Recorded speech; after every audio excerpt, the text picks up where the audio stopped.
What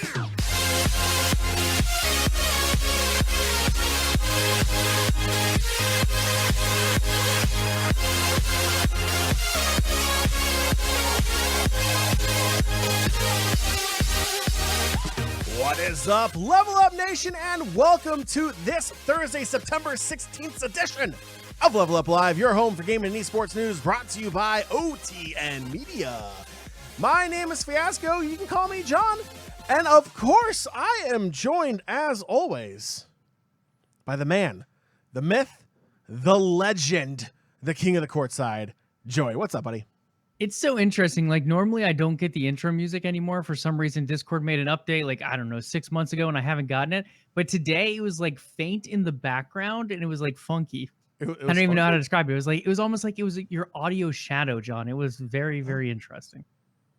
Audio shadow. I'll have to double check to make sure that's an official term. We're gonna make it one. Level Up Nation. You just leveled up. Audio your vocabulary. Shadow. Well, Nation, I mean, I'm going to rearrange this next part just because, I mean, if you want to learn more vocabulary words or Joey-isms, make sure to follow him on Twitter at Courtside King. And for all those wacky responses telling him that they're not real words, that is me. That is at Fiasco. Go ahead and give us both a follow there. And if you're following us, that means you probably should be following the show as well. That is at LvLUp Live. That is at LvLUp Live. Yes, follow all three. That is your homework before next week's episode if you're not doing so already. If you're watching here live on Twitch, which is the best experience possible, the live show, you can interact with us real time. It's great. Here on twitch.tv/OTN Media, that is live Thursday nights, 8 p.m. Eastern time. But if you can't watch the live show, it's cool. We got you covered. We got a podcast version as well. The audio version called Level Up Nation. So if you do wish to listen to that version, Spotify, iTunes, Google Play, and Stitcher are the semi-official outlets, but we'll be real. We're everywhere. We're pretty much everywhere but SoundCloud at this point. Yeah, so as I was about to say, we're pretty much everywhere anyway. So there you go. So you're not limited to just those, but if you do listen to the podcast version of the show. Or no, Thursdays. What's up?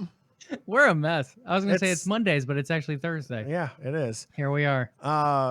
Yeah, if you listen to the podcast version and your platform lets you leave a review, leave us a review. Make fun of us for not being able to figure out what day of the week it is, whatever Joeyism Joey comes up with, whatever mispronunciation I have, or just lack of cognitive function, that's fine too. Leave us a review as well. And Nation, we do have a Patreon. We have a Patreon. It's being revamped, and it's going to be freaking awesome. Patreon.com/OTN. In addition to awesome different reward tiers, that includes an OTN supporter, lanyard, Discord, channel access, exclusive Discord channel access, pardon me, and a lot more. We're going to be adding monthly updates for Patreons subscribers as well. So definitely check it out. Consider not sponsoring, but consider taking your fandom of OTN, Level Up Live, and everything else that OTN does to the next level. Check out patreon.com/OTN. All right, Joey, I have slaughtered that opening well enough. Let's go ahead and get into the nitty gritty. What are we talking about today? And it's so funny. We've done this opening so many times, but at least probably over 100 at this point. And here we are just fumbling all over it. But we're here, John. We're here. We have a lot to discuss. Gaming news, esports news. On top of that, patrons. For those who are subscribed to our Patreon, our September update will be going out shortly. We held it off a little bit this month to try to include something. Unfortunately, it's not going to make it in this time. But we do have some good stuff there. And then more coming later next month in October when we can finally put that thing in. So very soon, John. As far as topics go, we're covering everything. We have contract stuff for esports, not too much on that front. We're talking a lot about games this week, diving into some delays, diving into some server shutdowns, diving into a lot of leaks that came out. Big thanks to our friends over at NVIDIA for really helping out in that department. We're talking some esports updates and much more. I just got like a Windows notification like in the back of my head like right now, and it really threw me off. I'm not sure if it came across Discord or not, but like it just really threw me. All right, so we have our topics, which means we just have one more thing to talk about before we can hop into the show, Joey. That, of course, is the drink of choice.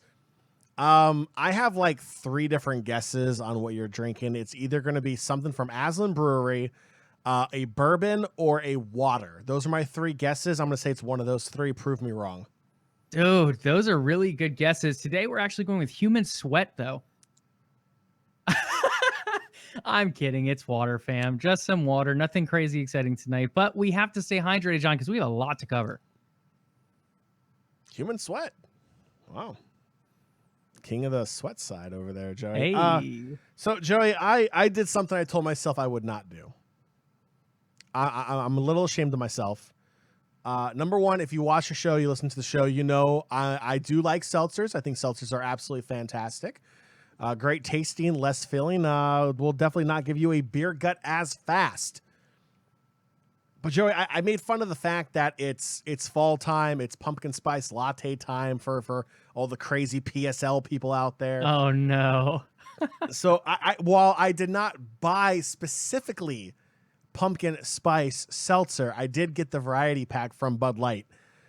So I'm actually sampling the Apple Crisp Bud Light seltzer in its glorious red and black plaid can, which I think is pretty badass or pretty awesome.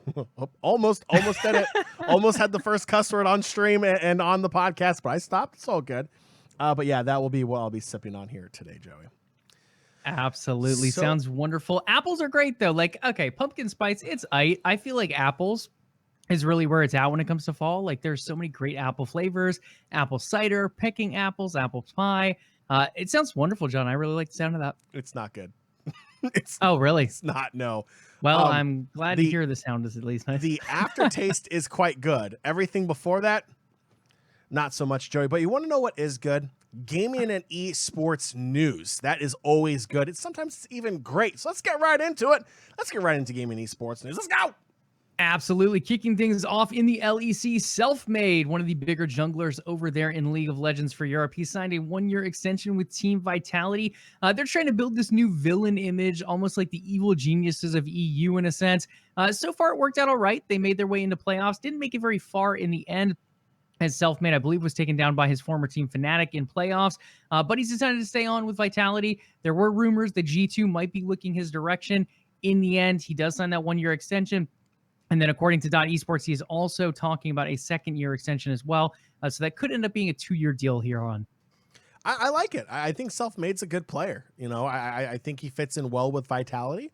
I think it's good that they're giving him another year. I think it'd be an even bigger vote of confidence if they can give him that 2nd year as well. Hi, my throat is like killing me for some reason right now. I'm going to cough for a minute. Get all that human sweat. It'll help you out. Yeah, maybe that's the problem. See, guys, drink a choice. It's a huge matter around here. Speaking of huge matters, Fnatic has signed a mega 5-year, $15 million sponsorship deal with Crypto.com. John, we've seen crypto come into esports before. In League of Legends in particular, they just signed a mega deal, crypto deal with TSM recently, and that ended up with even some naming right changes to the full organization. This one not going quite as far. It will still remain Fnatic, but crypto will be joining on as a jersey sponsor among other activations. We're looking at money can't buy experiences, rewards, Fnatic digital products. We can't speak on tonight's show. No. And then a lot of other things. So again, this is big, John. We're looking at a long-term partnership. With esports, it's very rare we see contracts go past, I would say, 3 years at most. A lot of player contracts are 1 to 3 years. A lot of deals are typically in the 1 to 2 year range. This one being a 5-year deal, $15 million is a very big forward offer from crypto. Yeah, and you brought it up. You know, TSM did it feels like just a few months ago. That was a 10-year, $21 million per year deal for TSM. I think you could probably make an argument that Fnatic might even be bigger than TSM. Maybe like if you follow the European scene, I would definitely say it's easily a top 5 organization. So maybe, playing a little safe here. I don't know if it's Fnatic or the partner that they're teaming up with in Crypto.com. But I feel like Fnatic could have rightfully asked for like the same kind of money TSM asked for in this deal. Yeah, I mean, they definitely could have. At the same point, like, this is a big deal. TSM is also paying their players a lot more in a sense. Like, NA as a scene, and I mean, we've talked about this before, it almost feels like it's a little bit bloated. It's a little bit like players are being paid, I don't want to say overpaid, but they're being paid quite a bit compared to a lot of what we're seeing in Korea, China, EU. And I think some of this comes down to that. What are the valuations for these organizations? Fnatic bringing in 15 million over here is a pretty big deal for an EU organization, if not just an esports organization in general. So I think they're pretty darn happy with this deal. But yeah, I think they could have argued for more with that TSM deal cited. Anything else to say on Fnatic's mega deal here with Crypto.com? Nope. Show me the money. Show me the crypto Show money. him the money. So we'll see what they bring to the table. But for now, again, 5-year deal, $15 million. Should see a lot of stuff coming out starting here soon with their jersey set to be unveiled, I believe, next week, the 27th. I don't know if that's next week or the following week. But the World's jersey will be coming out with that Crypto.com on it very soon. 2 weeks. 2 weeks. All of next You've heard week it to here get first, through folks. also. Yeah, so I believe it's going to go right on the collar, like the microphone's in the way, somewhere up here on the collar area is where you will see Crypto.com. Again, September 27th when those come out. Delays and shutdowns. This is one of the sadder segments of today's show. Unfortunately, servers get shut down when games don't get played as much anymore. When acquisitions come through, different things end up being factors involved here, as well as delays. In the COVID season, John, we've seen, I don't even know, I feel like 30, 40, 50 some delays over the last couple of years. It seems like there's going to be more and more coming, and some AAA ones coming out here as well, all the way from a couple months delays to single month delays. But in the end, delays are delays. Kicking things off, the developers behind Little Big Planet have announced they are permanently shutting down online services for Little Big Planet 2, 3, and the Little Big Planet 4 Vita. So Little Big Planet, it was little, it was big. Unfortunately, the servers are just going down, so they are shrinking down to nothing. Those are being shut down. Zombie games. If you like zombie parkour, Dying Light might have been your style. Dying Light 2 was supposed to come out in December of this year in 2021. Unfortunately, that is being shifted to February 2022, where it feels like every game getting delayed out of this year is moving to. So many games coming out in February 2022 at this point. So keep an eye out on that month. There's a few more could get delayed that way as well. Rocksmith has been delayed to an undefined date in 2022. This was unveiled, I believe, at E3 this year during the Ubisoft press conference. That one, again, being shifted from 2021 to 2022. Undefined date, though, so who knows? It could be LEGO Star Wars and come out 2 years after it was supposed to. We really don't know at this point. Last but not least, Battlefield 2042. If you guys are on Discord, discord.me/OTN, we've been talking about this one for a little while. They were debating a couple different dates. 2022 was on the cards. In the end, they said, hey, we want that holiday money. We know Christmas, we know Kwanzaa, we know Hanukkah. All of that is coming right around the corner, and a lot of people spend quite a bit on gaming around that time, so they are going to dip into some of that. But, John, I'm curious to talk about this one because they placed themselves between a few behemoths. We're looking at Call of Duty releasing in early November with Call of Duty Vanguard. Then we're looking at Pokemon on November 19th, which is a huge title from Nintendo. Now, again, you're not taking Pokemon out there with machine guns and things. At least I hope you're not. So it is a different genre, but at the same point, that is a big game that's going to be debating people's time, or taking people's time, rather. A few days later, I believe it's the 23rd, you have the big Warzone update coming for Call of Duty Vanguard. And then a little bit farther down the line, about 2 weeks later, you have, well, right after Thanksgiving, which is another one that kind of pulls people away from their consoles. Then you end up having Halo coming out with Halo Infinite. Halo in and of itself is a pretty big IP, but the bigger thing this year is that it is free to play and launching on console and PC as well. So you're looking at Call of Duty coming with campaign, multiplayer, zombies, releasing just about everywhere. Halo is going to be on mobile devices, consoles, and PC, and free to play for multiplayer. And poor old Battlefield has no campaign, is $60 total with no subscription service available at the moment, and it's launching right between those two behemoths. I get the idea of delaying it, John. You don't want to release a game that's buggy, and I get the delay of not wanting to miss like the Christmas holiday sales, but placing yourself between those two games is just, that's tough territory if you ask me. I just have one question for you, Joey. I already know the answer, but I'm going to make a very good point. Not good point, but a very sarcastic point here. Who's the publisher for this game? This is your good friends, Electronic Arts. There you go. Another fantastic decision by our friends at EA, who do not sponsor the show and probably never will. I think this is a bad move. Like, I get why you want to spend, like, I get why you want to be in the holiday time frame for a release, because like you said, Joey, you know, you have Black Friday, that Friday right after Thanksgiving.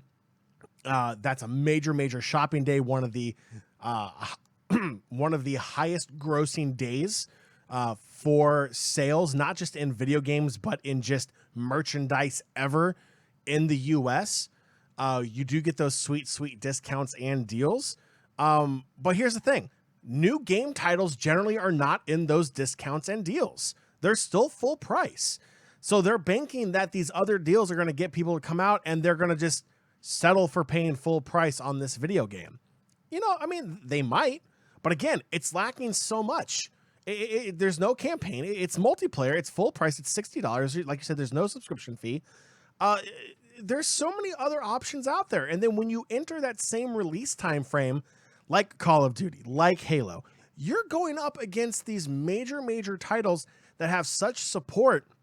And then when you throw Halo in there, again, the community, generations of gamers wanting to play Halo, wanting a new Halo title, it's coming out. That is what I feel like everyone is focused on. And if you're a gamer on a budget and you're sitting here going like, ooh, do I want to play Battlefield 2042 that's only multiplayer and I don't really get anything else other than a full-priced video game for one mode of play versus Halo Infinite versus Call of Duty that you know is going to have updates, that you know is going to have live service, that you know that is, you know, time-tested and has done quite well regardless of its hiccups here and there.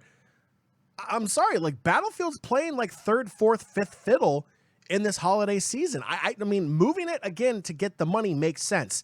But the problem is that's the only move that makes sense. Everything else about this move makes no sense. Yeah, I get it. So you're giving developers more time to get the bugs out. That's great for everyone. Players are happy with less bugs. Developers are happy that they're not crunching as much. So that's a win. Like you mentioned, you get the holiday money. That's big too. In the end, though, like you're saying, I mean, if I'm going to make a purchase, if I'm going to spend a full $60 to $70 on a game, Call of Duty is going to give me the campaign, a multiplayer, and zombies mode, spec ops, whatever else it comes with. Then you have Halo at the end that's free to play. So maybe some people are going to go ahead and say, hey, I don't want COD. I'm bored of COD. Let me get Battlefield and Halo. Sure. But then the other thing they're biting for here, and it might even be bigger than the main sale itself, is the player's time. And that's something that's so big in today's live service economy. We're looking at all these games that are kind of hoping to last for months. They're hoping to not only sell themselves up front, but to use or to keep players around rather with those microtransactions. How do we get people to buy cosmetics? How do we get the player base to stay healthy so that more and more people continue to play, to become the next Fortnite, to become the next Apex Legends? And I think that's the biggest question a lot of these different games are going to have to answer. Now, with Call of Duty, you have Warzone that's kind of separate from the main game, and that's one thing in and of itself. And Battlefield's trying to do its own kind of battle royale type of thing with Hazard Zone. But then you have the big Warzone update right after. And this is with the new Warzone, like anti-cheat coming out and everything and being updated for the new version. It feels like really rough timing for me as well, John. I like Battlefield. Had it come out in October, there's probably a good chance I would have purchased it because I'm not that interested in COD. And at the same point, like I like the idea of playing this before Halo.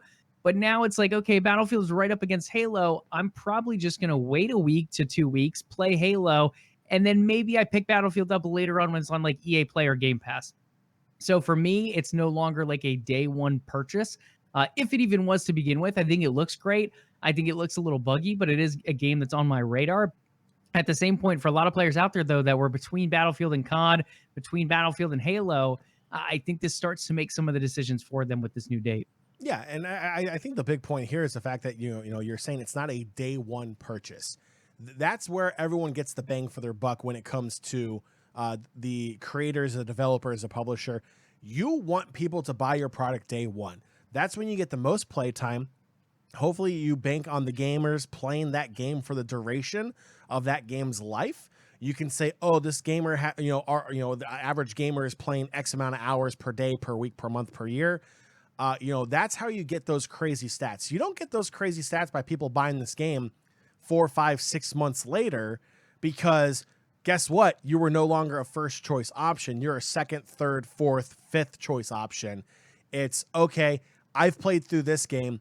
I'm satisfied with it. This is what I wanted to do. Let me go to my next game. And then they play that game. And then once they're done with that game, then they go to another game. And then eventually somewhere along that line in the sequence of events is Battlefield. And that's not what you want as a publisher. That's why, to me, it just doesn't make sense that, that is a growing mindset with Battlefield with this move, is that it's not a day one purchase.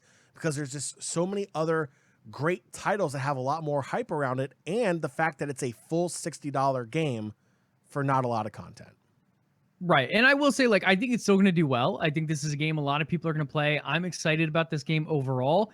But like all these factors we've mentioned, I think I'm going to say it's going to cannibalize its sales a little bit by making this move. Like, sure, you delay it, less bugs, you get the holiday sales, etc. We've pretty much covered all of that. But moving in between two behemoths like Call of Duty, like Halo, really making that a 3-horse race very tight at the end. Call of Duty is going to sell the most. Halo being free to play is going to have more players than Halo ever has before. Plus the fact it's on PC and mobile at the same time as the console launch. And Battlefield's in this situation where it's trying to, I'm not going to say rebrand itself, but almost relaunch the franchise and bring in new faces. And it's going to be tough to do that in that window. So we'll have to keep an eye on that one. Again, Battlefield 2042. It looks good. It has bugs, and it will be coming out November 19th, right between Call of Duty and Halo. Will you guys be purchasing Battlefield? Let us know on Twitter. We're curious to see who will be picking it up that listens here on the LvLUp Podcast. PlayStation has released a new major system update. Unfortunately, John and I have not been able to test it for you guys, as neither one of us currently has a PS5. We're looking at 3D audio support for TV speakers. I have heard a lot of mixed things on this. I would say it's like 80-20 negative to positive. But one person I do really trust over at the launcher, that being Gene, did say it worked pretty well on his TV and speakers. So that is a nice source coming through on the positive side. A lot of people saying it did not work very well for them. Now, with anything audio or really console or electronic related, there is always room for user error as well. So who knows how much of that percentage is based on some kind of user error. Maybe they didn't check the right box in the settings. Maybe their cord isn't plugged all the way in. Who knows in the end? But yeah, I've heard mixed things as far as how well this actually works. You have the M.2 SSD storage expansion coming through. This was that fun thing we joked about at the beginning when we first saw the PS launch, or the PS5 rather, shown, John, where you have to undo the screws and everything to lay this drive into the PS5 unit. At least the storage expansion is now there and available. You have the UX enhancements, as well as some remote play app enhancements as well. So overall, the biggest thing here being the 3D audio support. We can't really tell you too much. Have you heard anything on that front though, John? Yeah. So, I mean, the whole idea is great. It's a crisper, clearer sound, supposedly, that's going to give you a more immersive gameplay feature. I mean, think of it like Dolby Atmos almost. It's just a better way that you can have a more immersive gaming experience. I think that's the best way to explain that. But Joey, you're 100% correct. There's a lot of different things that can go wrong with it. The connection to your TV. Maybe the TV is the problem. Maybe it's not the PlayStation. Maybe it's not the connection. There's so many different things that go with it. The speed of the cable, the connectors on the cable, gold versus silver versus aluminum connectors. There's so many different things that can go into what causes this audio not to work. Now, again, headphone versions of this, people have said it sounds great. It sounds absolutely fantastic. The great thing about audio headphones is it plugs directly into the system. Even if it's wireless, it is from A to B. It is from the unit to your headset, where if you hook it up to your TV, it's the unit to a cable to a TV. It adds that extra step in there, and we all know how HDMI cables work. If you have any experience with audio cables that are used for like optical cables for your high res def TV, that it has a whole nother issue in itself as well. Then you have electronic interference because you have all the electricity going there as well. There's just so many things that can go wrong. It's something that's going to need to take time to be fleshed out for PlayStation, but I do believe the end product, once everything is fixed, I think it's going to be pretty good. Right, and that's why I mentioned Gene's thing. I'm 80-20 negative is what I've seen so far, but Gene having a positive experience, someone that I kind of trust over there at Launcher, it makes me think that this is possible and this can work right. And I think the other thing, and you briefly mentioned on it, John, is maybe people have TVs or sound bars that don't support it and they think they do, and they're coming out and just saying this is a terrible product, I'm not hearing any difference or whatever, because they don't realize it's not supported. I don't know if the PlayStation comes back with any kind of feedback that says, hey, this isn't supported, or what that ends up looking like, but I could definitely see that being part of the issue here with negative reviews. I would imagine if your soundbar or TV does not support Dolby Atmos, it will not support 3D audio. which means if you have, and I'm not trying to like shame anybody here into getting a new sound bar, but let's be real here. A lot of the bargain budget sound bars do not have that feature. You're not going to get that feature for a $50, $100, $150 sound bar. You're going to be paying probably close to $200, $300, $400, $500, $600, $700 before you get a sound bar that has a Dolby Atmos feature in it, which probably means you'll have access to 3D audio for your PlayStation 5. Yeah, and I think big emphasis on probably, because Dolby is kind of that standard right now in the industry. I feel like a lot of different products support Dolby. So if it supports Dolby, you have that chance of it supporting 3D audio, but 3D audio even being newer than Dolby and being a little bit less supported overall, there is a chance that there is not that overlap. But again, overall, if it does support Dolby, you have a much better chance of it supporting that 3D audio. Okay, speaking of audio, but switching gears to a very interesting little tidbit here. Nintendo, John, Nintendo are gracious gods of Nintendo in gaming. They've graced Switch owners with a new feature because they have turned on the ability to pair Bluetooth devices for audio output. Guys, this comes years after the console first launched. This is not new hardware. This is not a new Switch. This was in the original Switch, but just turned on like 3 to 4 years after launch. Joey, if this was Sony, I would have expected a press release saying, ladies and gentlemen, boys and girls of all ages, we have brand new technology we would like to introduce to you in the gaming world and the world in general. And that is this idea called Bluetooth. Yes, the never before seen or heard Bluetooth. What it's going to do is going to allow you to play audio and connect other devices via a unique frequency that allows real-time, very minimal delay lag in audio to expand your gaming experience. It is absolutely fantastic. No Xbox does not have it. No, nobody else has it. It is something that we invented 100%. That is if Sony was to write that press release. But now it's just Nintendo going, you know what? We put it in there. We might as well use it. You know, people don't like us already. And we kind of like charge them full price for 50-year-old games anyway also. So might as well give them a little tidbit here and there. Yeah, chat having a fun time with this one. It's just like, it's so wacky to me, John. Like, did someone forget to flip the switch? Like, hey, we have this software. It's built into the firmware. Everything is good to go as far as this Bluetooth feature goes. And we're just going to turn it on 4 years after we launch the unit. Like, what in the world? Where did this come from? Like, why did we just turn this on now? Did they decide this new game came out and, hey, you can finally use those Bluetooth headphones you've been using with your phone for, I don't know, 10 years? Like, I have no idea why this switch ended up being flipped, why it is now being turned on of all times. But hey, Switch owners, you can now use those Bluetooth devices for audio output. Just wait, Joey. They're going to flip the switch back off in 2 years. They're going to be like and that charge kid you flipping 60 bucks for it. Exactly. And then they'll be like, oh, this is the Mario version of Bluetooth. And it's, yeah, they're going to charge a premium. Just wait. Oh, yeah. Just wait. Oh, yeah. Go ahead, Nintendo, do it. And It's a then nightmare. pair it up with your Nintendo Online subscription. Oh, Yeah, who knows what the heck they'll do, but that just cracked me up. I was like, 4 years after this console launches and they're finally turning this feature on. Like, what in the world? What else is hidden in my Nintendo Switch? Who knows? Halo. Okay, this is not necessarily news, guys, but it's a cool thing. So, John, I'm going to have you pull this one up on screen just to briefly show as well. It's worth mentioning for those looking to jump into Halo Infinite. Maybe you've played Halo and you're a veteran that's been around since Halo 2 or 3. Maybe you jumped in a little bit later with Halo Reach or even Halo ODST. Maybe you're completely new jumping into Halo Infinite. If you are a lore junkie like John and myself, especially John in a lot of these games, who really likes to dive down, but maybe doesn't want to put in the time to read all the books or to check out all the comics or all the money. I mean, books and comics are expensive, guys. Let's get serious here.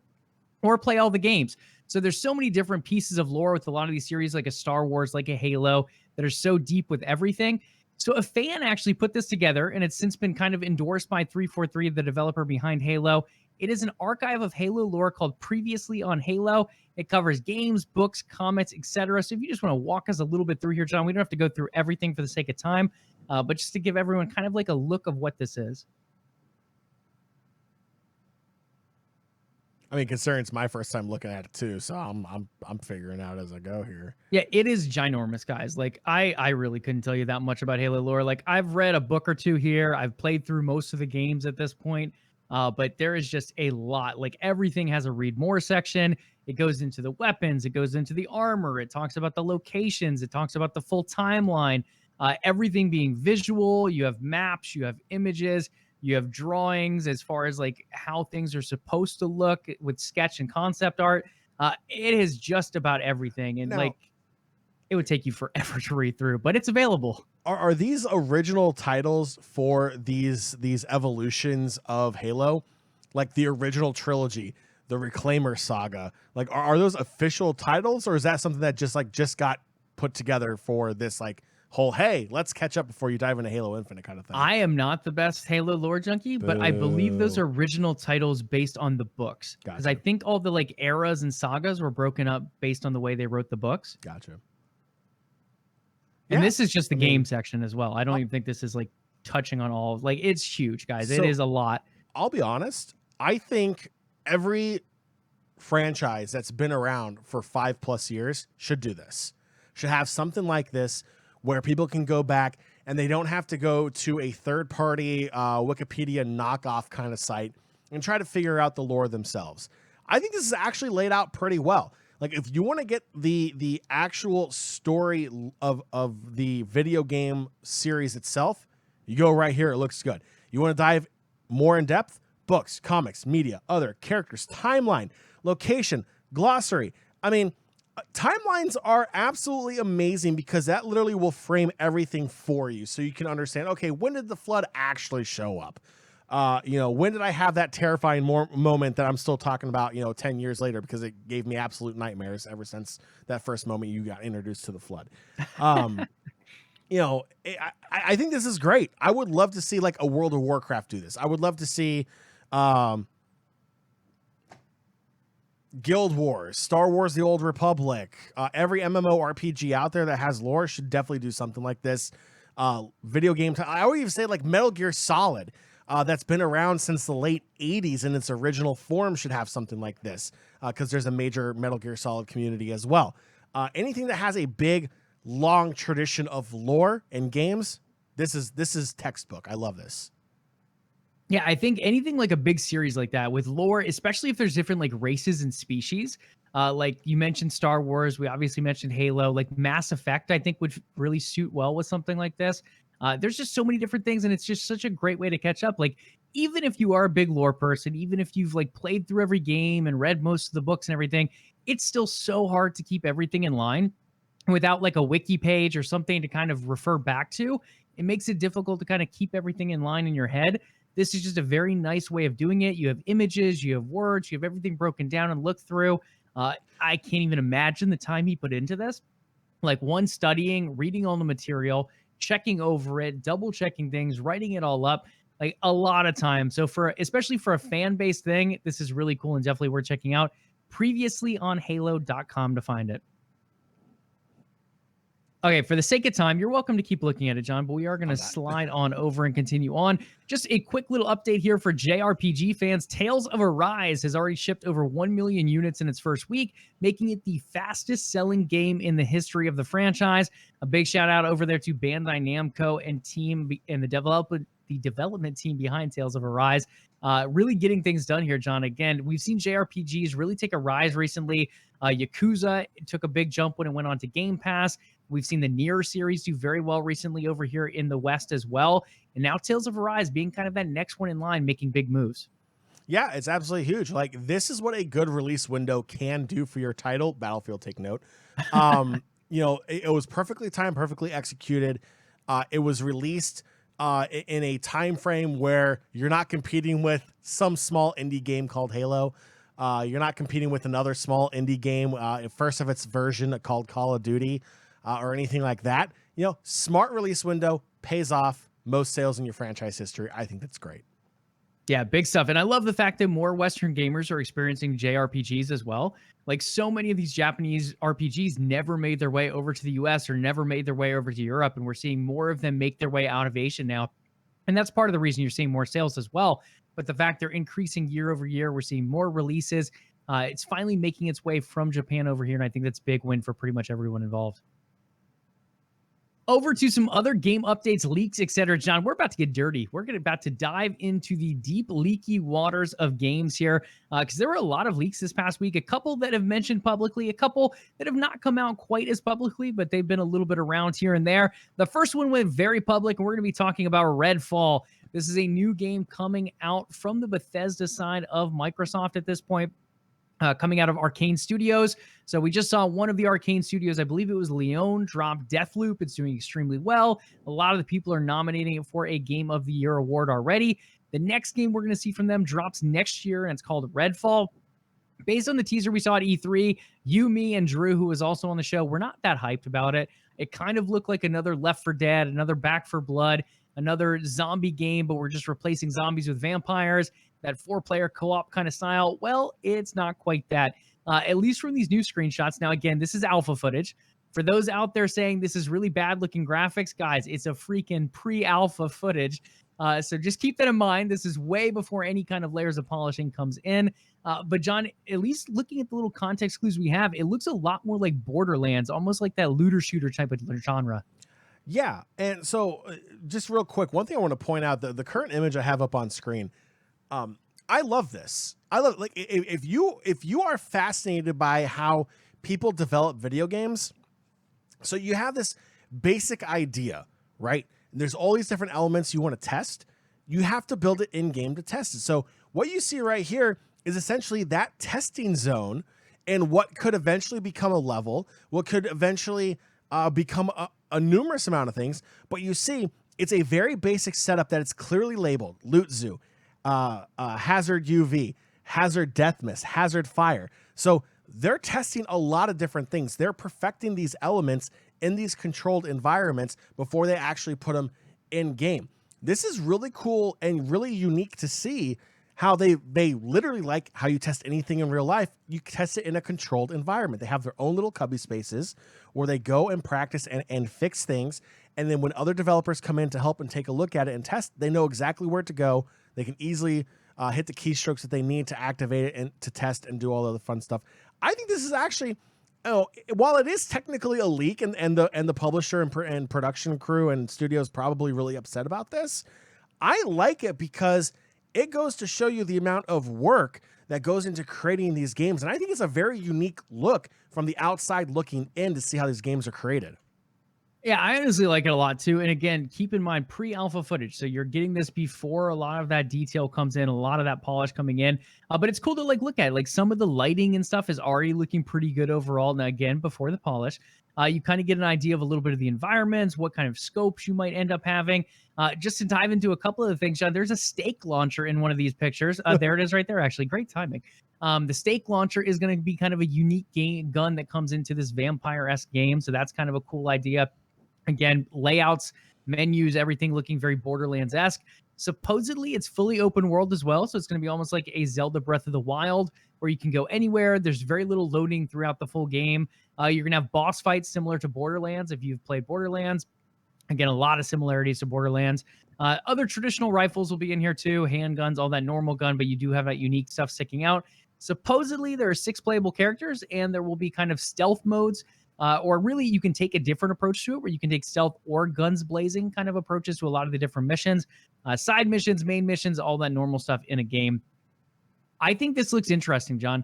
Again, graphically, it's not there yet.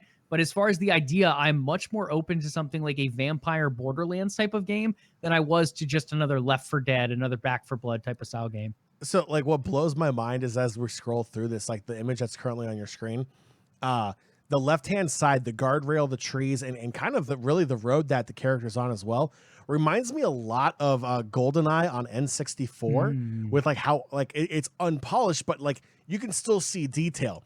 And it just goes to throw me that this is pre-alpha footage and it's like blowing the crap out of N64. Like it's just like it's absolutely insane. Like if this was to show up on an N64 in the late 90s, you would have been like, oh my God, this is amazing. And then here we are, granted it's like 20 years later, but still, like, put it in hindsight. Like, if you grew up with the N64 and you see this, and this is the unpolished version, it's going to be insane. Absolutely insane. What is that? No, Nightbot. We don't need to run the boomer announcement banner. Come on, not tonight. Easy, But easy. I know it does, though. That's a very interesting perspective. That did not come to mind initially, but now that you mention it, unfortunately, it is coming very clearly to mind. But yeah, it looks very interesting. Unfortunately, it's not a bad thing. GoldenEye is a classic. GoldenEye. No, GoldenEye is fantastic. Fantastic. I will agree completely on that. Boomer. Same with N64. Like the controller was a little funky, but overall there were some very, very good games that came out on the system. The images look cool though. I like the idea of this game, John. I am at least much more open to this game than I originally was when I saw it. Initially seeing that CGI trailer, I'm like, we just ended this amazing showcase with a super long, almost 3-minute or so CGI trailer that kind of looks like Fortnite meets Left 4 Dead. It just really wasn't doing it for me or you. I think knowing these details now, finally getting to see a little bit of the details, I think I'm much more open to this game. I'm not, but that's fine. I mean, again, Battle Royale is not my thing. I think it's an oversaturated. No, it's not a Battle Royale. I'm sorry. It's a looter shooter. You're right. It is a looter shooter. My apologies. I just put everything in Battle Royale because it feels like every game is a Battle Royale. For me, as of right now, it's not a day one. I'll keep an eye on it. We'll see if the updates get me more excited. But right now, still not that excited. I think it's a cool perspective, looking in again on the development of a game. But other than that, I'm not that excited for it yet. Fun fact, ladies and gentlemen, I'm going to tell you right now that John will download this day one because it's on Game Pass. It's dropping in Game Pass day one for console and PC. And John, as a Game Pass subscriber, I think we'll probably talk you into at least giving it a try. But we'll have to wait and see on that one, folks. So that is RedFall. If you give me to download it day one, I'll give you $5. $5 to get it. Okay, I got you. I'll just ask to hold your phone that day and just download from there. Right. But one other thing there, and this is just a little thing to the leakers out there. I don't know if you guys noticed on screen, but they actually left their desktop number in the upper left of some of these screenshots. So if you're going to leak information, you might just want to go through and clear out your desktop and IPs and different things like that in the future. Because that is one way to get yourself fired out of that game company. Or oh my God, they did. They did. It's bad. That's insane. Why would you do that?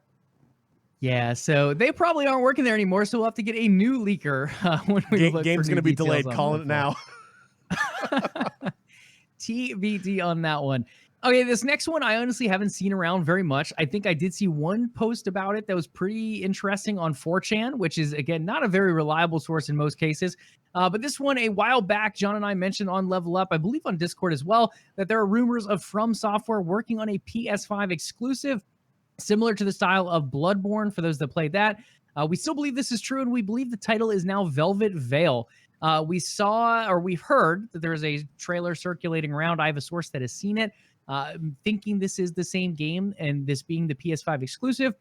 I don't know when this is going to come out, but if there is a trailer and we have a reliable source that has seen a trailer, assuming this is all going to be tied into that same PS5 exclusive deal, then I'm guessing we either see this at the Game Awards this year. Again, trailer already being made here in September. There's a good chance 4 or so months later it could be shown publicly, or maybe they hold it off. They'd say, hey, let's get Elden Ring out the door first. And that's going to drop in January, assuming there's no delays. And then maybe we see this later on in June for something like an E3, a Summer Game Fest, anything like that. But anything FromSoftware does always pulls in eyes. Elden Ring pulled in a ton of views when that trailer got dropped. Dark Souls is phenomenal as well. Bloodborne, they're just a very well-known studio. So anything coming out of them is going to pull eyes. Velvet Veil, especially Sony possibly locking up an exclusive there, could be a very big deal here. Oh, yeah, Sekiro was another one, and that was a Game of the Year award winner from them. So, yeah, some really, really big stuff coming out from Elden Ring. But, yeah, Velvet Veil could be their next game. Keep an eye out for that one. Our next bit of news, John, we have to thank our good friends over at NVIDIA. Their stock price has been doing phenomenally well, and apparently their data leaks are now as well. This was probably the biggest piece of individual gaming news that came out this week. A lot of different stuff from the NVIDIA side. I believe it was over 10,000 something games supposedly leaked on this particular document. Due to all these games being leaked out, we've had a lot of different companies jump up and say, hey, that's not true, or hey, we're not ready to announce different things yet on that game. We've had NVIDIA make a statement in and of themselves. They came out and said, in quotes, NVIDIA is aware of an unauthorized published games list with both released and or speculative titles used only for internal tracking and testing. inclusion on the list is neither confirmation nor an announcement of any game. Ladies and gentlemen, we can tell you, based on this statement, as well as based on people we've talked to, the list is real. Now, every title on the list is not necessarily going to come out. Some titles are named incorrectly. Other titles are kind of based on speculation if the game is going to be made. Other things might just get canceled as well. We've seen a number of games canceled in the past. But John, we're going to dive into a little bit on this list here. What are your thoughts on this data leak overall, though? Look, I don't condone hacking. I don't condone, putting unauthorized information out there because, look, at the end of the day, it can definitely harm the studio that is working on the game. It can definitely harm the publisher. It can definitely harm any kind of financial backing that game has as well from third-party entities. There's a lot of issues when it comes to leaks. Now, that being said, these are the kind of things that make watching and listening to LvLUp Live absolutely freaking worth it. It gets us excited because we're like, ooh, look at this, like I just put in chat here, I put brace yourself, PlayStation fanboys, because some of the titles on here that aren't necessarily 100% only on PlayStation exclusives might blow your mind a little bit. Yeah, there is a lot of interesting stuff. Now, again, guys, there's like thousands of titles on this list, so we're not going to go through every one, obviously. But some more recent ones that just came out, two of these actually being shown in the PlayStation Showcase just a couple, it was, I guess, a full week ago at this point. It was last Thursday. The Uncharted collection coming to PC was on this list. GTAs, all the remasters for those games were on this list, as well as a number of other games. So to dive in, though, we've been teasing it for a while. There are more PlayStation games coming, PlayStation exclusive games coming to PC. This is a big one that we've been teasing for a very long time. Finally, we can say it because it came out on this document. God of War will be making its way to PC. Now, John and I have mentioned this before. For some reason, some of these hardcore Sony fanboys are not big fans of their games going to PC. And I get it to a degree. It's a console exclusive. You're used to this really priority on your console, your piece of hardware, where you've always had this game and it's just yours only and it's not on any other platform. Okay, I get it. But what's the harm in other people playing the game? If the game is so good, why can't God of War also go to PC? Why can't you expand that player base? More players is going to mean more income for that studio. More income for that studio means more games are going to come out. More developers are going to get hired. There's so many benefits to it that I think a lot of people miss. On top of that, why do we have to gatekeep games? And look at a lot of the stuff coming out from Sony right now. It's like years old. Like Horizon Zero Dawn was out on console for years before it came to PC. Same thing with Days Gone. God of War has been out for quite a while, then coming over to PC potentially here. Uncharted is another one. They just announced the collection. I think PlayStation fanboys are eventually going to get over this because they're going to see more and more of this. Now, it didn't come out in the leaks, but because this one did, I'm going to tell you guys as well. The Last of Us is going to come to PC as well at some point. There's a number of other ones that we're not going to go into just yet. Ones I have not heard of. I've not heard Spider-Man's coming, and I've not heard Ratchet and Clank. So I don't know if those are on there. They were not on this list. Last of Us was not on this list either, but I do know that one is coming. The other ones on the list, though, so John, God of War, Returnal, and Demon Souls. What are your thoughts on these PlayStation exclusives coming to PC? I mean, you and I both have mentioned that there's going to be more coming, but do you see this turning some heads in particular? I mean, yeah, it's going to turn heads. I mean, at the end of the day, the console wars have evolved past console exclusivity. When Xbox really joined the console race and the idea of releasing games on Xbox and PC at the same time, for Sony, that was just unheard of. It was still console, exclusive. Like, you have to have a PlayStation if you want to play this. That was the way they marketed and sold consoles. As soon as you open it up to other consoles, guess what? That's competition.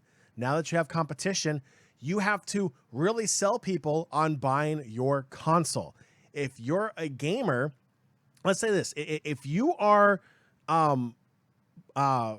blessed enough, if you will, to be in the upper gamer echelon of the community where you have a gaming PC and a next-gen console, here's my thing. If you have an Xbox, like I have a Series X, I have no desire to buy a PlayStation 5 because most of these games are going to come to the PC. I have a gaming PC also. So for me, a PlayStation 5 is completely irrelevant to me right now. And that's what Sony is afraid of. And for some reason, I think that gets passed down to Sony fanboys. Like Joey, I mean, prior to this generation, I had nothing but Sony PlayStations. Like I was in the PlayStation ecosystem. I love PlayStation to this day. I still think PlayStation is a fantastic console that has great games, great systems, great hardware. But at the end of the day, it's like where I'm at in my stage of life, it made no sense, especially since you and I have been talking about it off air on Discord and now on air a little bit more, now things being confirmed. Like, Xbox has the Game Pass. That's a huge benefit. I'm not dropping $60 per game. PlayStation is releasing their games on PlayStation 5 console exclusive, but still coming to the PC. Yeah, I may have to wait a little bit longer to play it, but I'm willing to wait. Like, that doesn't bother me. I'm not going to go spend $500 on a PlayStation 5 also on top of everything else. And I think that is what PlayStation fans are kind of concerned of, that they think Xbox and PC gaming and all these other consoles might be hurting the bottom line of Sony and might be forcing them out. Again, this is all speculation and a hypothesis I have no evidence of. That may force them down the demise trail that what we saw happen with Sega. I don't think that's going to happen. I mean, PlayStation still sells incredibly well, but for whatever reason, it hurts the fan base's ego, and it makes absolutely no sense. You want more players playing these games, because that means if that game does well, there's going to be a sequel. There's going to be more made of it. There's going to be more funding coming in for that franchise. That's what you want. Stop the gatekeeping. Let the people play. Yeah, that's the big thing. The gatekeeping has got to end. Like, if you look at it overall, guys, I'll just be brutally honest with you. If Sony saw this as a negative, they wouldn't be releasing games on PC. Like, they are weighing these things out. They pay people the big bucks to say, hey, if we sell 500 less consoles in this area of town, but we end up with more PC gamers buying into our ecosystem, what does that end up being? And obviously, this little town is nothing compared to worldwide and global, but they're running these numbers. They're not making these decisions on a whim. So when they are releasing more games to PC, they're seeing a benefit. We saw it with Horizon Zero Dawn. We saw it with Days Gone. We're going to see it again when a God of War eventually launches, as well as Uncharted. These games are going to sell on PC. It's going to bring more people into your ecosystem. And who knows, maybe you even have someone buy a PS5 because of it. Maybe they don't want to wait that 3, 6, 9 months or whatever it is before the game launches on PC. And they say, hey, I'm going to go ahead and buy out a full console unit just so I can play it sooner. Who knows? In the end, it's a good move for everyone. I mean, you're seeing it pay off for Xbox. If you think the console thing is such a strap down, guys, they lose money on consoles. PlayStation, Xbox, Nintendo, they all lose money on consoles. They win money back by selling you guys games.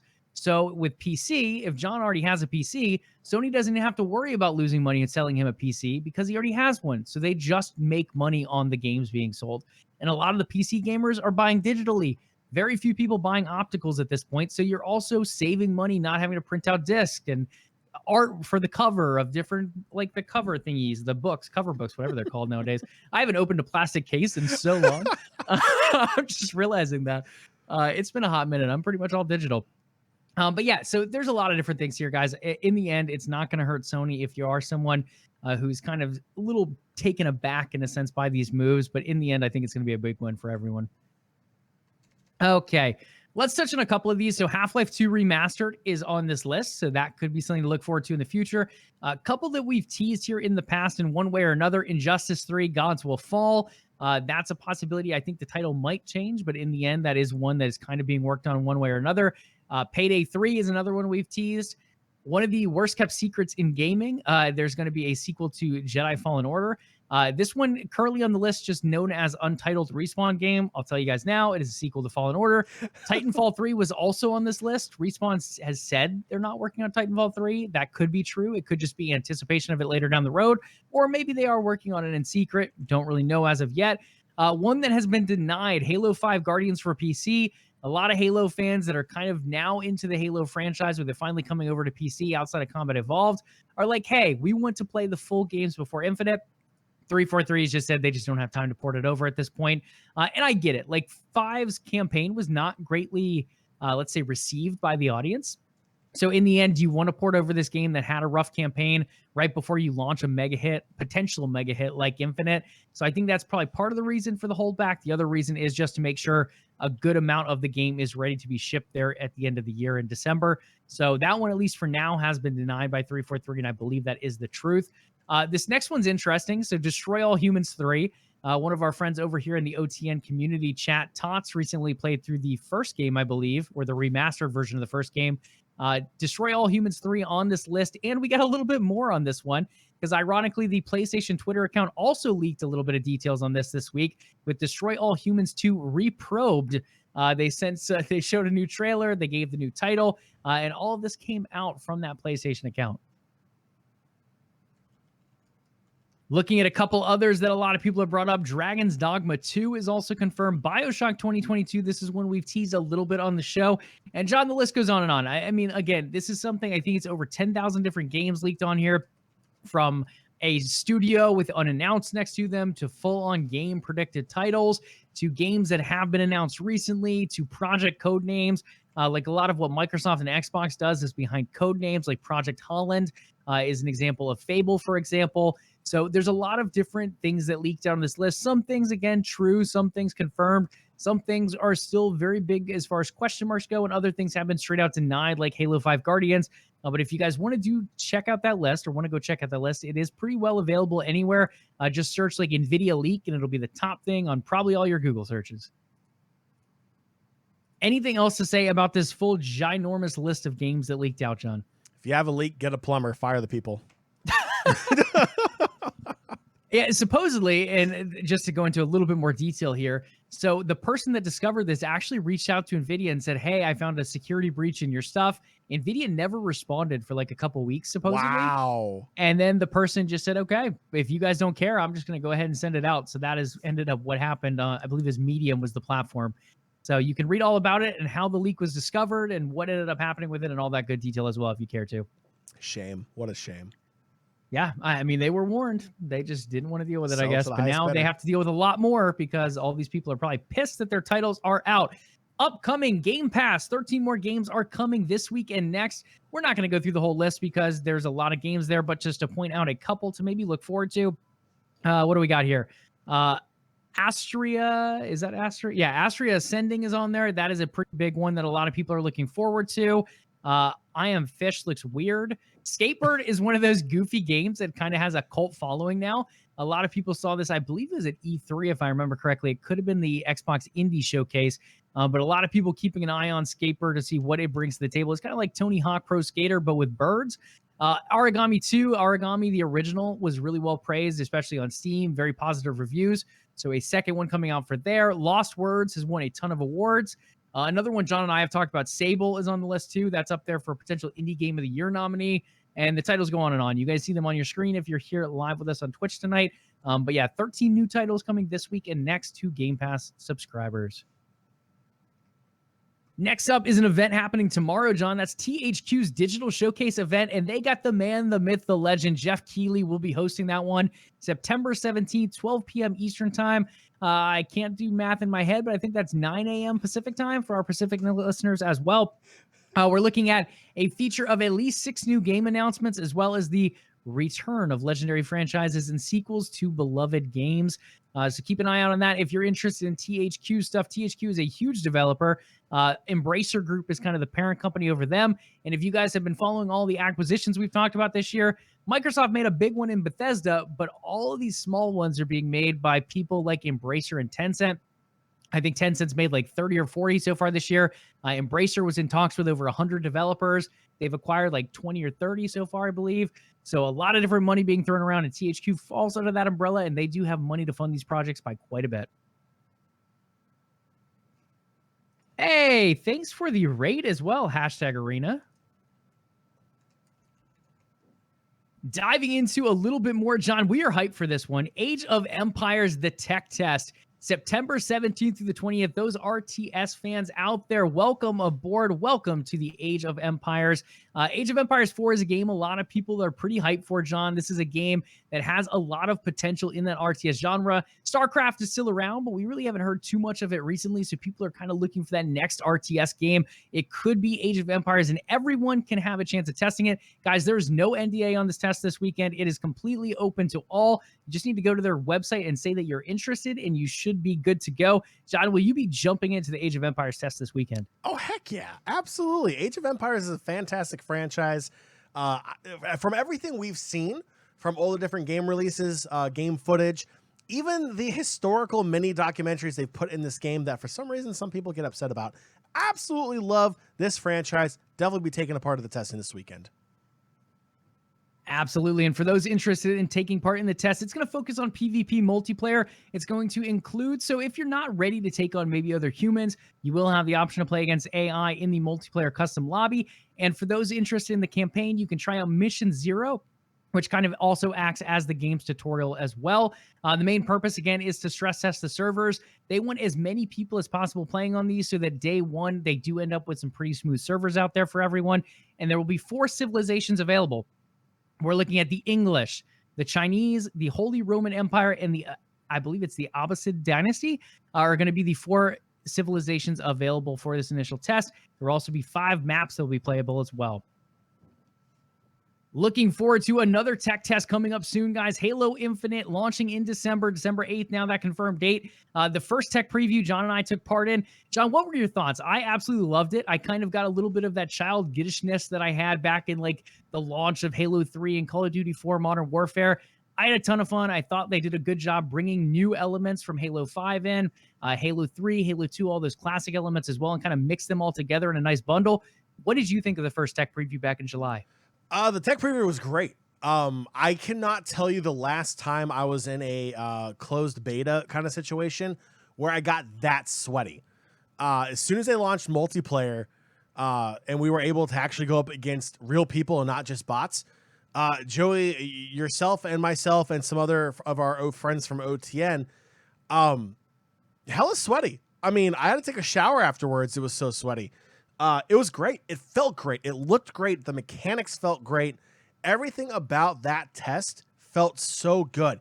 It was actually kind of hard to believe that it was still in its testing phase. It just felt so polished and well done. And it's only going to get better. I'm really excited to see in this next test what we're going to see, what they changed, if they've made any big changes, how the gameplay feels again. Because I really thought it was in a really good spot in that last test last month. Yeah, and they did a good job writing up things too. So they took all the feedback, the thousands of different things posted on forums and that people sent in and bug reports and all that.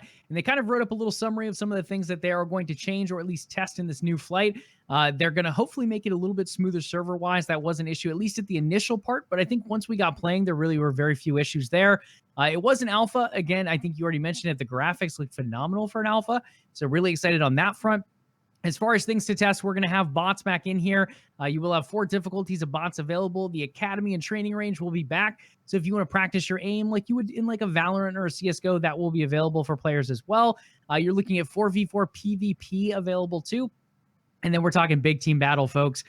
Jumping into the Banshees, jumping into the Warthogs, getting our first feel of what the different vehicles feel like in Halo Infinite. Now, they're holding a lot back. They're not showing us all the weapons. They're not showing us all the vehicles, but we are starting to get more and more maps. There will be 1 more arena map in there, so I believe that makes 4 total in this flight, as well as I think 2 big team battle maps will be involved as well. So I'm stoked. If you guys are as well, that tech test is going to be September 24th for those interested. Last but not least, in the upcoming, before we jump into some esports updates, we have the Tokyo Game Show for a lot of different Asian gamers over there, Asian fans rather of gaming. You don't really typically have a ton of announcements catered to the Western crowd. You're typically looking at announcements from Chinese developers, Japanese developers, and some Taiwanese developers will usually mix in there as well. Now, obviously not saying the Western audience cannot watch the show. It's just at a very inconvenient time for them. And a lot of the showcase will not be in English either, but eventually you do see some of those English adaptations come out. So I wouldn't expect very, very big announcements here, but you're going to get some stuff from Square Enix. You're going to get some stuff from Sega. Sega's already said they're going to announce a new RPG at the show. It's at a reasonable time for Western audiences as well. So maybe this could be something bigger, maybe not. We're looking at October 1st at 9 a.m. Eastern time, 6 a.m. Pacific time for that one. Xbox is confirmed there as well. They're not going to bring any like major new global reveals though. In the end, if you're looking for another game show to watch, this one again, a little awkward time-wise for us over here in the West. But it will be the Tokyo Game Show starting September 30th and I believe running through October 2nd. Should see some nice games over there.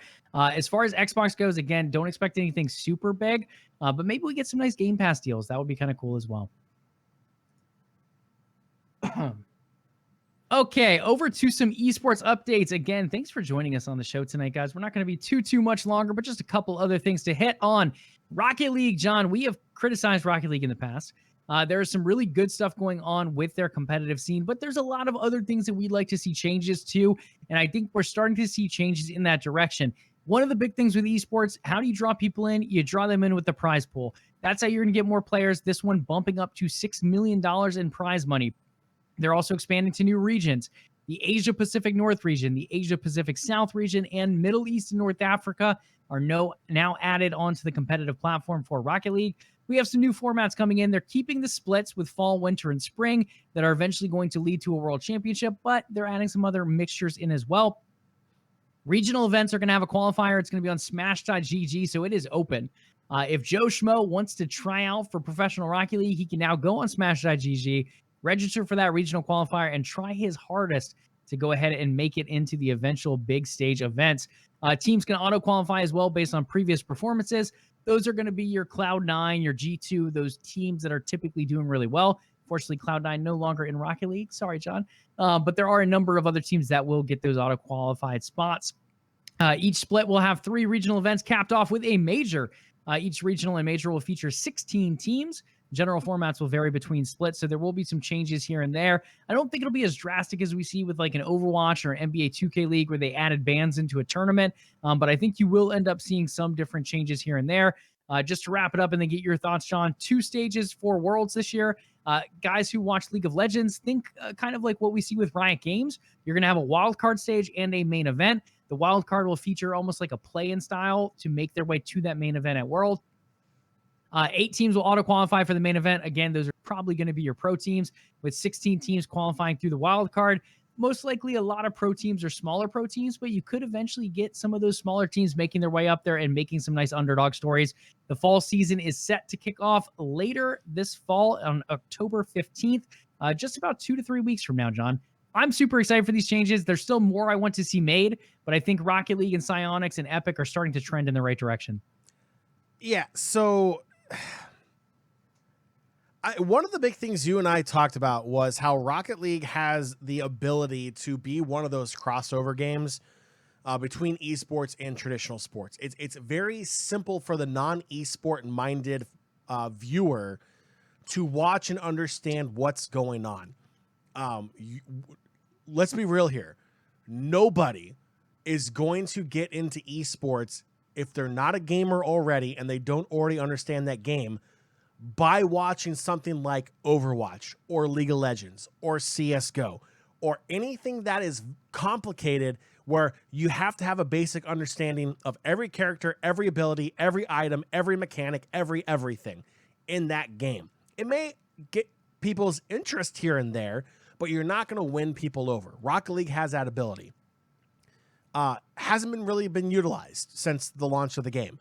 2, a weekly format. Get a weekly structure, something that fans can look at and be like, hey, week 1, this is who my team plays. Week 2, this is who my team plays. Week 3, yes, I get it. It's a little bit more structured. It's like what we see in League of Legends. It's like what we see in Overwatch League. And it's very traditional sports based. Again, it's a great crossover game, has a great opportunity to do this. Now, when you have these splits, I don't necessarily hate the idea of having splits. I think it can definitely work. I would be more curious to see if this is like, okay, my team is going to play, like let's say, hypothetically speaking, Cloud9 is still in this, but they're not. Thanks for reminding me, Joey. First NA split is October 15th through 17th. Okay, are all teams competing in that split? When are they going to be playing? Is it going to be structured, or is it going to be more like a tournament format where it's bracketed? Again, I'll have to go through and reread all of this myself because it may be answered in here already. But these are a lot of the questions and issues surrounding Rocket League for the past several years. Is the structure and format of how these leagues are played and events are played, and the structure of the postseason is really confusing, even for people who understand League of Legends or Overwatch. They come over to Rocket League and they go, "Wait, how are you doing this?" Keep it simple, keep it formatted, keep it structured, and I guarantee you, almost guarantee you, nothing in this world's 100%, that Rocket League really would take off then. But it feels like, they changed their format 2 years ago, Joey? Was the last time they had a major overhaul, it feels like? And now they're doing it again? League of Legends, Overwatch, CSGO, they're not doing that. They have set structure. They may make a tweak here and there. Overwatch may be a bad example. But for League of Legends, it mainly stays the same, and it's worked. I would like to see Rocket League get to that level and stay on that playing field so fans can understand how the league is going to work going forward. Right, and they've taken an interesting approach here. It almost feels a little bit like what we're seeing with the new Halo Championship Series approach, where they are kind of allowing any team to find a way into the championship bracket potentially. At the same point, you are kind of giving that nod to those pro teams and those teams that have been around for a while. You mentioned a lot of it, though, John. Rocket League is that game that's very translatable. You look at something like FIFA or NBA 2K, that's pretty translatable for sports fans as well. With Overwatch, with League of Legends, it's hard to keep track of all the skills and team fights and what is going on and what the objective is for someone who might not be used to watching esports as much, while Rocket League offers that easy entryway. It's cars, there's a soccer ball, you try to get the ball into the goal, whoever scores ends up getting a point. In the end, whoever has the most points wins. It's very translatable, very easy for the casual fan, even a non-esports fan, to kind of understand the basics. So it has so much potential to be a huge mainline thing. Now, the biggest issue, and we mentioned this before, and you started to hit on a bit here as well, is the weekly thing. Give us a schedule where we can see our team play almost every week.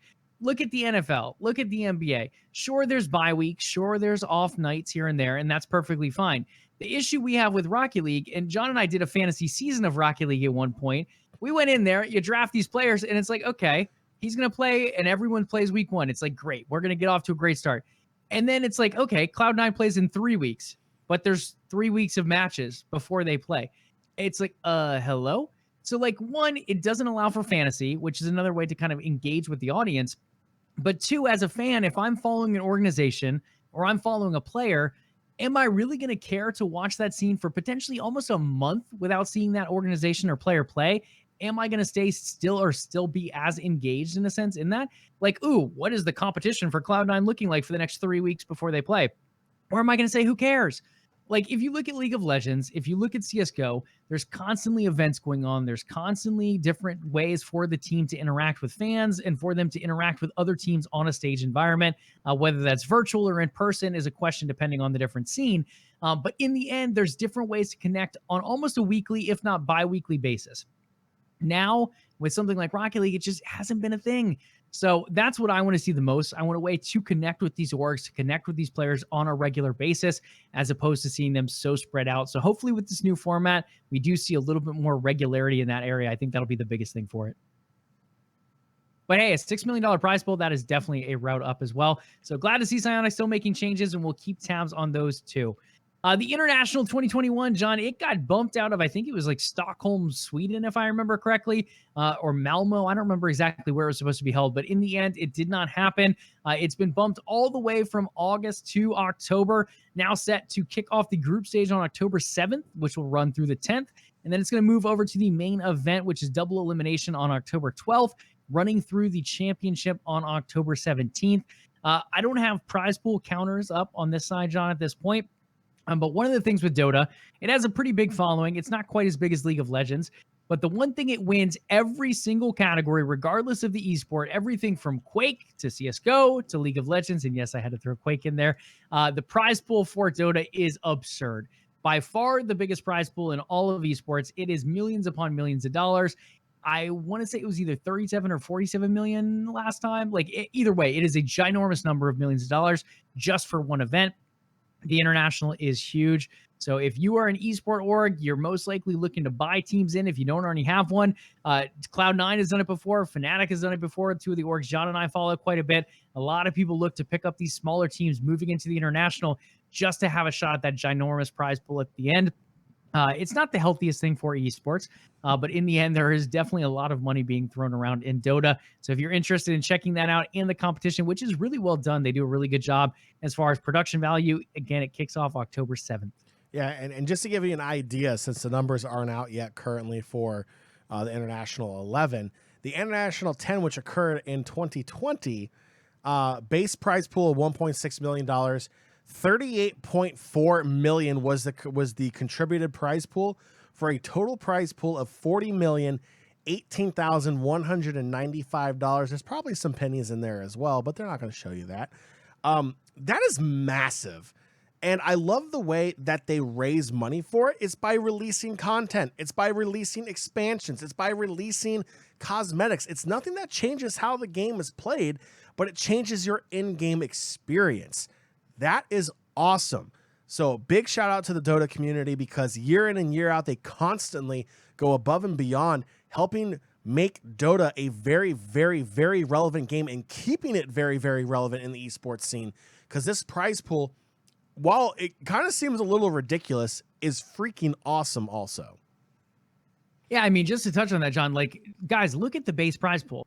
$1.6 million is the base prize pool. That is what the Dota, or really Valve, is contributing to this event, whether it's sponsors, whatever it is. It's a $1.6 million prize pool. Then, because of that crowdfunding, and no one does it better than Valve and Dota in this sense, because the TI tournaments have been huge, $38 million contributed from the fans. Like John said, either buying DLC or buying cosmetics. It all goes to that Worlds pool. And in the end, you end up moving from $1.6 million to $40 million worth of a prize pool. It is absolutely insane. Big, big money again in that Dota prize pool. More esports leagues need to take notes, by the way. Crowdfunding is definitely a big thing to take advantage of. Something that a lot of them, even big ones like League of Legends, don't necessarily take as much effect as they should. Over to Overwatch League, John. We have the playoffs kicking off this week. September 21st is when the action begins. Up first, we have the Shanghai Dragons and the San Francisco Shock in our first key matchup. Actually, these are not in order of time, but it is the first matchup on the bracket. We have Philadelphia Fusion coming in as the number 7 seed up against the number 4 LA Gladiators. Our very own Washington Justice, from John and I being DC based, comes in at number 8 up against the number 2 Dallas Fuel. And then in matchup number 4 is the Atlanta Reign sitting at the number 5 spot up against the number 3 Chengdu Hunters. In the end, John, we have quite a few pretty talented teams coming into this. These are your top 8 teams in the Overwatch League. Do you want to predict each matchup, or do you just want to give some overall thoughts on what's ahead? Terrified. Yeah, I mean, to be completely honest, I feel like the seeding in this match, in this winner's bracket, is very fair. And again, not because we're homers, not just because, you know, we did co-casting for the Justice. That's a scary number 8 seed. And if you look at what the Justice did last year as well when they got to the playoffs, with a roster that is on paper definitely not as good as their current roster. They made it how far? To the Final Four, I believe. This is a very scary Justice team that is starting to figure out how to overcome those weaknesses, those escort and hybrid maps. And they took down Paris. They took down Houston to earn their place here as the 8th seed in the winner's bracket for the postseason. They deserve to be here. And if I'm Dallas, I'd be a little worried here. That's a very scary 8 seed. Other than that, I feel like Shanghai over San Francisco. Well, first, are we going to predict here? Or do you want to? I could go either way. Last year we did very well with predictions. I'm definitely not as confident this year. Yeah, this year it might be a little weird. I'll say this. I'm very confident in Shanghai taking down San Francisco. I think that will happen. Philadelphia versus the Gladiators. I think that one is going to be a very interesting matchup. I could see that one going either way. LA has played very, very well. The Fusion kind of dropped off a little bit towards the end of the season, but still overall a very good team. The Atlanta Reign against the Hunters. I really think the Hunters take it. Like I don't think Atlanta does that well against them. I think it, if it's do we remember, is it a 5? It's still a best of 5, right? Yeah, I believe it's best of Yeah. 5. I could see this being 3-1 in favor of the Hunters. Like, I really don't think Atlanta holds up that well against them. Yeah, I mean, if we're going to predict, I'm going to go Shanghai. I'm not going to sleep on the Fusion here. I think a lot of people are picking Gladiators to come out pretty handily. While I think that's very possible, the thing I think people are forgetting is that the Fusion are playing with a lot of those Eastern teams, and a lot of those Eastern teams are currently weighted higher than the Western teams. So I would not be surprised to see an upset here with the Fusion taking down the LA Gladiators. The LA Gladiators, we've seen them be very beatable throughout the season. While they're playing very strong right now, I still think they are beatable. So I would not be surprised if that's either an upset or a very close match there. The Justice and the Fuel, a lot of people picking the Fuel here, rightfully so, 2 versus an 8. But as John said, do not sleep on this Justice team. They are very talented. You have a Rookie of the Year candidate potentially there with Mag. Fury coming in as a veteran and former world champion. Decay being one of the best tracers and DPS players in the world. This roster is pretty stacked. If they can get their stuff together and play on page like we saw in the play-ins, they took down a strong Houston squad. They came out and took down a strong Paris squad, and now up against a strong Dallas squad that they have beat throughout the year. We'll see how they do in this next matchup because it's going to be another tight one between these two, I have a feeling. But in the end, I wouldn't be surprised to see an update here either, or upset rather. Then the Chengdu Hunters and Atlanta Reign. I like the Atlanta Reign, but I think Chengdu is the better team in this matchup, so I will pick them to win. And this is all going to wrap up, guys. This, I think, ends before our next show. Yeah, I think it ends this weekend. Yeah, so it's going to be pretty quick. It's going to kick off on Tuesday, and then they're going to keep on moving all the way through, and I believe it wraps up this weekend. John, if you had to pick one team to win it all based on what we see here on this bracket, who is it going to be as your Overwatch League Championship team for 2021? Actually, no, Grand Finals is on the 25th. So it's going to be this weekend. I think that's this weekend, isn't it? I'm sorry. No, next weekend. I'm sorry. So yeah, we're getting mixed up. Yeah, we're getting mixed up. My bad. Our times are all over the place. We think it's Monday. So it's fine. Let's give a preliminary champion pick here. Then. Yeah. Ooh. I wasn't ready for this. Oh, I'm sorry. Well, I say if it sounds like you're ready, you can go first by all means. I'm definitely going to pick a Chinese team. I don't know which one yet. I think Shanghai is very strong. I think Chengdu is very strong. Chengdu surprised me getting upset recently, I believe, in a tournament. In the end, I still think they're a very strong team. They're a team that's going to go to a best of 5 or best of 7 potentially as the series get longer. But they are a team that I think has the power to come out in a lot of those tight series. Shanghai is scary, though. I think if I had to pick one team right now, and they are the number 1 seed, so it feels like a bit of a cop-out, but Shanghai is just really, really good. Yeah, I'm right there with you. I think the Dragons are number 1 for a reason. They played in their division incredibly well. There hasn't really been a team that's been able to stack up to their intensity of play, in Overwatch, whether it's Eastern or Western. They're just on a completely different level. They have such an in-depth understanding of whatever the meta is, however it shifts with whatever hero bans Blizzard throws out there for them during the regular season. That just feels like now that it's just pure Overwatch and whatever patch they're on, no hero bans. Shanghai still has that advantage. I think it's going to be tough to dethrone them. Do I think it could be done? I think there's a possibility. I mean, it's that same old motto, any given Sunday, kind of thing for football. I do think, if they're not on their game, these are 8 very talented teams that could possibly pull an upset if Shanghai is not playing their A game. If Shanghai comes in, takes it seriously, GG's, they win. Yeah, I think any team could potentially win this, as you said, John. I mean, any given Sunday, all of these teams are extremely talented. Some at least show up a little bit more regularly than others. Yes. But we saw last year, the Justice, I believe, came in as like a 12 seed and just completely ran the table all the way to like the Final Four, which John and I predicted over here on this show. But it's one of the things to look out for. Like, you come out, whoever gets that hot streak, especially with the tournament being so quick, running from really Tuesday to Thursday to get all the way to the semifinals. It's going to be a lot of matches back and forth. Some teams will prepare quicker than others. And a lot of that, even the coaching coming very big into question when it comes down to these very tight matchups and schedules. One other bit of data on the Overwatch League, and then switching over to League of Legends to wrap things up today.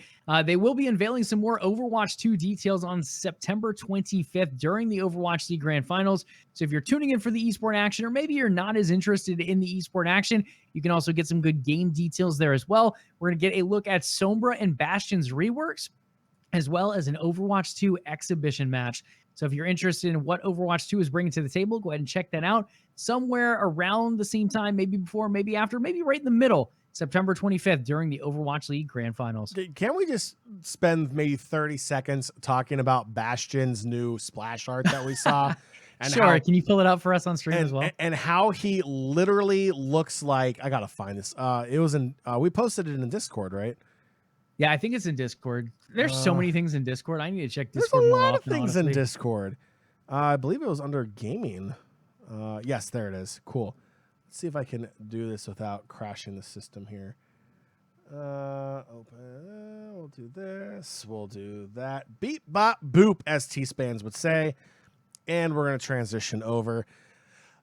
Joey, this is what new Bastion in Overwatch 2 is going to look like. He's rocking the dad hat. He's rocking the adjustable cap with the frayed brim as if he works at a gas station in the middle of nowhere, Kansas. If you are from nowhere, Kansas, and you happen to actually have internet to watch this show, congratulations. This is what I would imagine an Omnic working at a gas station in Kansas would look like. Kind of like that Route 66 look, no? Yeah, pretty much. Yeah, almost to a T. Comes out of a diner right up the street is your gas station and auto repair shop that you work at. Why not? Totally looks like it. I don't like it. Wow. We just wrote it into the lore, ladies and gentlemen, here on the show. John, as a fan of baseball hats yourself, what would you give like let's say the lid size or the measurement size of Bastion's head here in this cap? First off, that hat is very undersized. You can clearly see it does not reach the back of that massive dome piece. Look, Joey, I got a big head. Like, let's be real here. When I get a baseball cap, like 9 out of 10 times, it's not in stock. I know. I had to look for one for you, and it was. And thank you for. It was looking, a challenge, ladies and gentlemen. It was. Bastion's head side is easily 2.5 fiasco dome pieces put together. Wow. Yeah, I mean that is. It's a thick head. I mean, look at that. It's. I mean, Bastion's not a slim Omnic. I mean, he'd be thick. I would probably say that head circumference is probably right around. Whew. We're gonna go with a 50 point. We're gonna go with a 57/8 for the hat right there. If you're looking for 57/8. Wow. 50 and 7/8. That is. Disgusting. That is a thick dome, John. Thick dome coming in there from the Omnic. So we'll keep an eye on that and to see. I'm curious to see what the reworked abilities look like for him and Sombra. And again, those will be coming, guys. If you're interested, September 25th during the Overwatch League Grand Finals. Okay, let's talk League of Legends and wrap up today's show under our 90-minute mark. We're right on time at the moment. EU Masters is happening Sunday, September 19th. This is going to be Carmine Corp versus Fnatic Rising. Carmine Corp was the winners back in spring. And then from there were a couple roster changes. One in particular, Adam, their top laner, going to the Fnatic main squad, ending up eventually making his way to Worlds. A big loss for Carmine Corp, but they say, hey, we've replaced him. We've returned back in the championship once again, and they're up against the team that took Adam, the academy team of the team that took Adam, with Fnatic Rising. I think Carmine Corp is going to be your favorites in this one, but it should be a spicy matchup.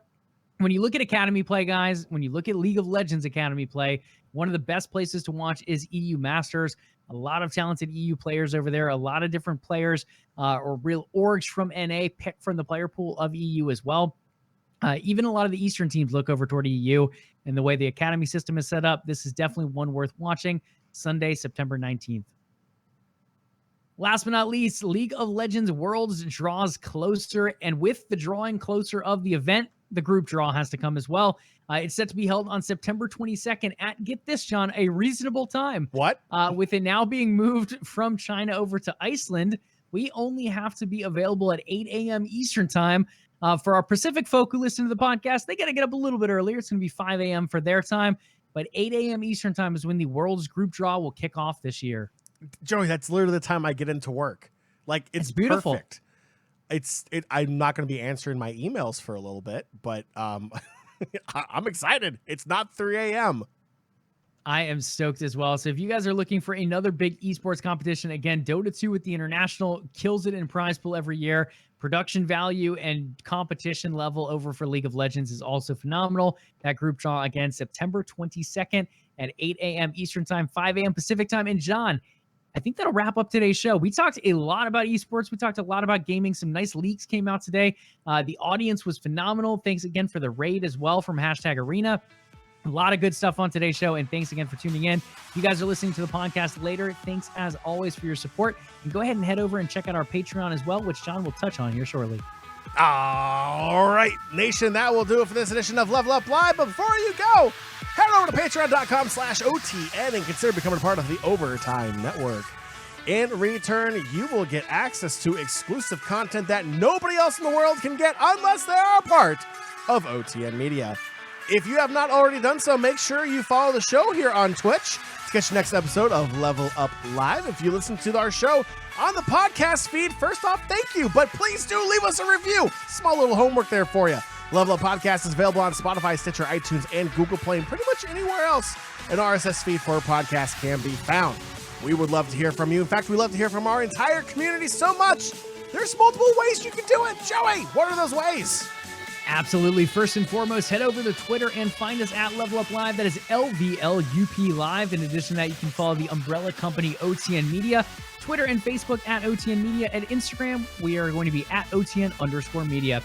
Last but not least, hit us up with a follow, maybe even one of those juicy Twitch Prime subs during September over here on Twitch, twitch.tv/OTN Media. This show, the LvLUp Podcast, LvLUp Live for our live listeners here, Thursdays at 8 p.m. Eastern Time.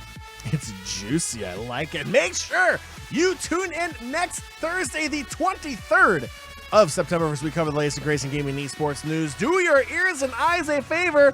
Hit that sub and follow button to know when the next episode of LvLUp Live is ready for your listening and viewing pleasures. We'll catch you all on Thursday. Have a great weekend. And remember, be nice to your fellow gamers online. And as always, Level up.